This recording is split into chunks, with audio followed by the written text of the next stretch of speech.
تیونس پہلے سے بنو حفص نام کا ایک خاندان تھا مسلمان، ان کے زیر حکومت تھا، لیکن یہاں پہ اہل یورپ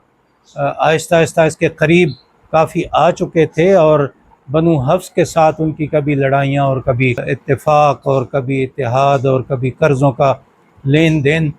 یہ چلتا رہتا تھا۔ سن 1573 میں عثمانی افواج نے بنو حفص کو بھی شکست دی اور فرنگیوں کو بھی یہاں شکست ہوئی، اور یہ علاقہ ایک صوبے کے طور پہ خلافت عثمانیہ میں شامل ہوا۔ لیکن اس کی صورتحال مصر سے ذرا مختلف تھی کہ مصر میں جو محمد علی پاشا تھے جو بعد میں خدیو بنے، ان کی اپنی اچھی خاصی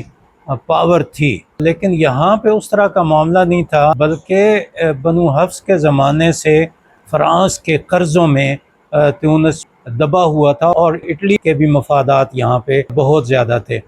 لہٰذا یہ ایک خالص قسم کی فوجی فتح آپ کہہ سکتے ہیں، اس کی بنا پر عثمانیوں کو یہ صوبہ حاصل ہوا۔ تو اس لیے حکمت کا تقاضا یہ ہوا کہ انہوں نے ایک فوجی کمانڈر کو ہی یہاں گورنر بنا دیا۔